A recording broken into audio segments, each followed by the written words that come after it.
maanta waxaan isugu imaanay maxaan joognaa xafiiska governorga anaga haddaan nahay baarlamaanka countiga Garis waxaan soo marinay waxaan soo ansixinay municipality-ga Dadaab maantana maxay ahayd maalintii uu qalinka ku duugayay governorga arinta farxad weyn bay noo ahayd aan ka soo qayb galnay aan ka qayb qaadanay saxiixinta aan ka ahayn maartay markhaati aan ka ahayn arinta fursad weyn bay u keenaysaa reer Garis si guud iyo khaas ahaan si khaasna reer Dadaab bay faa'iido weyn u keenaysaa waxaa yeelay fursado badan bay keenaysaa shaqaaleynta noqota hawlaha kale ee waxqabadka noqota oo qaybta development-ka maartay faa'iido weyn bay keenaysaa programkan hadda socdana waa program aad u fiican maxaa yeelay municipality-ga Dadaab ay ka duwan tahay municipality-yaasha kale waa nooc oo isdhexgalka qaxootiga iyo deegaanka oo la dhaho local integration faa'iido weyn ay u keenaysaa waxaan ognahay anaga muddo aan haynay qaxooti fara badan baan ku haynay county-gana Garis muddana aan haynay qaxootiga ayaga maanta fursad weyn bay u noqonaysaa inay ka faa'iidaan fursadda ayada anagii oo maartay meesheena laga soo doortay mas'uuliyiintii aan nahayna maxay noo tahay fursad weyn deegaankan aan u sheeganaa fursadda ayada in laga faa'iideysto maartay dhaqaalahan waxaan filaynaa markay imaato in si maartay cadaalad ah loo gaarsiiyo ummadda loo gaarsiiyo oo si fiican loogu shaqeeyo maxaan noogu xigi doonaa arrintan waxaan noogu xigi doonaa oo aan ka sugaynaa in loo soo gudbiyo shaqaalihii howlgali lahaayeen waxaa jiri doonaan board oo ka kooban sagaalka waa laba maxay yihiin wasaaradihii u shaqeynayeen countiga waay todobana waxaa la soo gudbin doonaa waana loo soo gudbin doonaa todobadaasna chairman buu lahaan doonaa iyo maartay members chairmanka waxaa laga rabaa inuu haysto degree qodobyo la raaciya jirtaan nimankan kalena waxaa la rabaa ugu yaraan inay haystaan diploma dad xirfad leh oo u qalmaan meesha yaan filaynaa inuu governor soo gudbiyo anagana markii naloo keeno dadka ayaga waxaan marin doonaa vetting dad u qalma meesha insha Allah soo gudbin doonaa ana soo ansixin doonaa hal ogaado arinta hal ogaado waxaa loogu talagalay programkan wardka Dadaab iyo xarooyinka kale sida Ifo2 maxaa la sida dhagaxley oo kale waxaa loogu talagalay refugee complexki iyo deegaankii marka aniga qabtay laga soo doorto maxaan haynaa qaxooti badan xarada qaxootiga ee dhagaxley iyo maartay agaarka kudi wana hoos imaan hayaan maxaan filaynaa qaxootiga markay ka faa'iideysan hayaan deegaankii sida Ball 5 iyo area u dhow kudi inay uga faa'iideystaan yaan filaynaa maanta waxaan halkan u joognay qalinka lagu duugahayay municipality-da Dadaab muddo badan anaga haddaan nahay baarlamaanka hoose Garis aan ka shaqeynaynay maantana gabagabadii gafanaha uu qalin ku duugay u dambeyn waxaan u maleyn municipality-da waxay faa'iido badan u keeni doontaa deegaanka Dadaab iyo khaasatan dadka ku hagaraysan qaxootiga ah dhinaca jidadka planning-ka magaalada biyo-gelinta wax fara badan iyo shaqaaleyn dhalinyarada sidaa darteed waxaan rabnaa fursadda in laga faa'iideysto si cadaalad loo maamulo wax fara badan baan gafanaha kala daahnay arrintan haddana meesha u dambeysay qalinku ku duugay waxaan filaynaa dhalinyaro fara badan oo aad shaqo u raadinayeen inay fursadda ka faa'iideysan doonaan annagana waxaan u nahay garab inaan garab istaagno inta dhiman processka in la dhameeno waayo maadaama waxaa dhiman shaqaaleyntii dadkii meesha maamuli lahaa uu ka mid yahay boardkii iyo ciddii meesha maamuli lahayd oo 9 qof ka kooban arrintaana waan u garab istaagi doonaa insha Allah gafana asaga laakiin waxaan ka codsanaynaa inuu soo xulo dad xirfad leh oo ummadda u adeegi karo si ummadda baahideedii loo daboolo magaaladaana balaanin fara badan ay wax u baahan tahay horumar sidaa darteed anaga waan ku garab taagannahay waxaan filaynaa dadku uu soo xuli doono dad khibrad leh oo ummaddu adeegaan ay noqdaan dhalinyaro baahi fara badan oo dhaab ka jirtayna ay dabooli doonto aadna waa u mahadsantihiin assalaamu calaykum maanta maxaan marinay chatagi Dadaab baan governorga u keenay his excellency Nadiif Jaamac anakoo assembly-ga maanta wuu ansixinayay sida uu ogtihiin wiigi hadda aan soo dhaafnay county-ga assembly-ga Garissa chatagi baan marinay marka maantana asaga ansixinayay aad buu ugu mahadsan yahay governorga shaqo wanaagsan buu ka hayaa county-ga Garis waa devolution within devolution devolution-kii oo hoos u sii dhacayso oo uu geynayo at the grassroots level sidoo maanta uu noo sheegay u ballan qaadana tii burra inay wadada ku soo jirto oo hadduu ilaahay yiraahdo muddo 2 bilood dhaxdood tii burrana aan soo gagabeynayno marka governorga aad buu u mahadsan yahay dadweynaha Garissa County maxaan ka codsanaynaa maadaama governorga uu sidaa u shaqeynayo anagu county assembly-gana maxaan ballan ku qaadnay inaan la shaqeyno governorga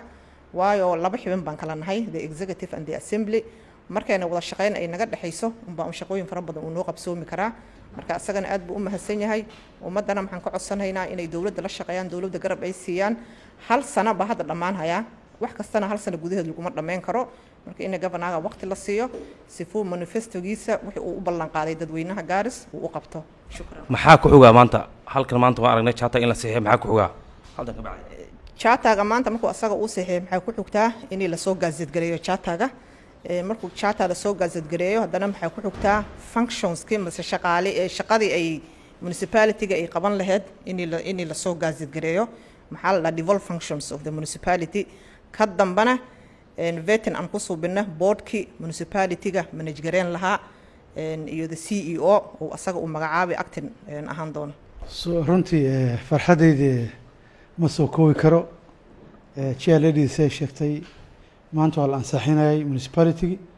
si fiican oo sharaf leh ku dhamaatay governor iyo dowladdiisa executive-ka mahad weyn oo balaaran baan u celinaya aniga oo mudane laga soo doortay degmada Dadaab farxadan waa farxad aad u weyn dadweynaha reer shacabka Dadaab waxaan leeyahay insha Allah governorka markuu imaado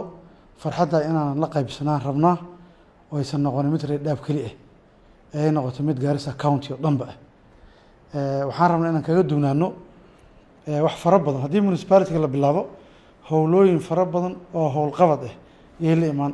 hadda magaalada wasaqdeed wax qaada waa la garan lahaa ugaatuusi waa meelaha wareegan shaqada kuma filneen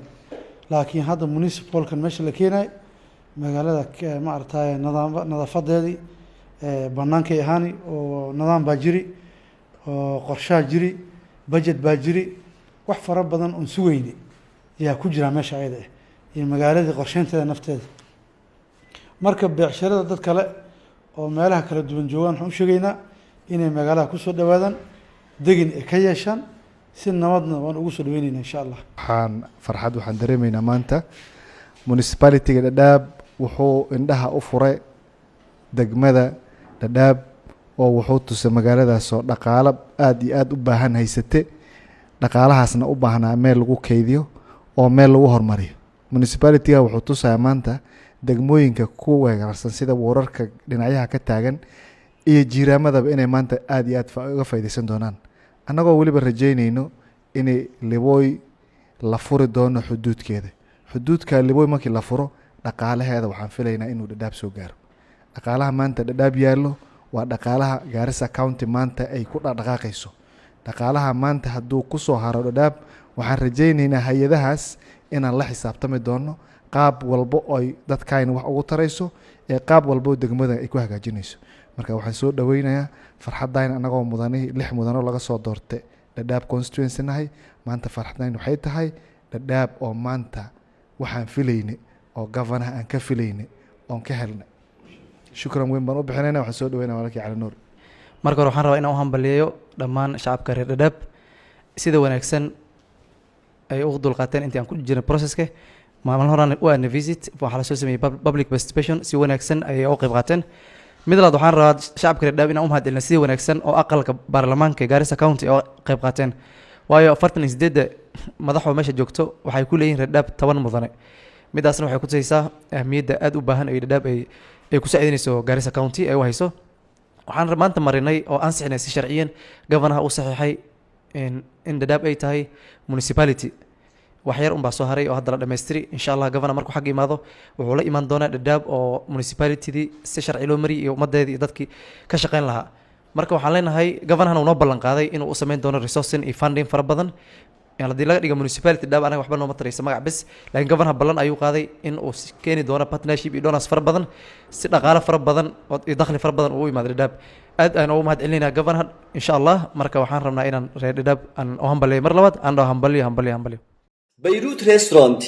Beirut waa barwaaqo beer baad dhex joogtaa bilicdeedu wacan tahay bartamaha magaalada adigoo bariisayn haddana waa bilaabuuq bariiskoo biriyaana ah iyo isagoo bilaawo ah iyo hilibkoo buskeetiya iyo baastadoo lisaanya ah Beirut baa kuu diyaarisay dhanka kale dhayladii hilibkeennoo dhadhankeedu sarreeyo markaad dhag ka siiso inaad dhowr jeer dalbanayso dhab weeye hubaala Beirut Restaurant waxay kuu diyaarisay cunooyin kala duwan sida bariiska baastada jabaatida ugaalida hilibkii geela iyo kii ariga white meat-kii oo u horeeyay hilibka digaaga iyo kalluunka noocyadiisa kala duwan sidoo kale Beirut Restaurant waxa ay ku diyaarisay cabitaano kala duwan oo caanihii geelu u horeeyo waa cabitaanada sida qaraha cananaaska cambaha milki sheega iyo mushakalkaba shaahiyo bigays iyo cadays bale kafeegi oo lagu farayaraystay Beirut Restaurant adigoo jooga goobtii shaqadaada ayay dalabkaaga sida ugu dhaqsaha badan kugu soo gaarsiinaysaa.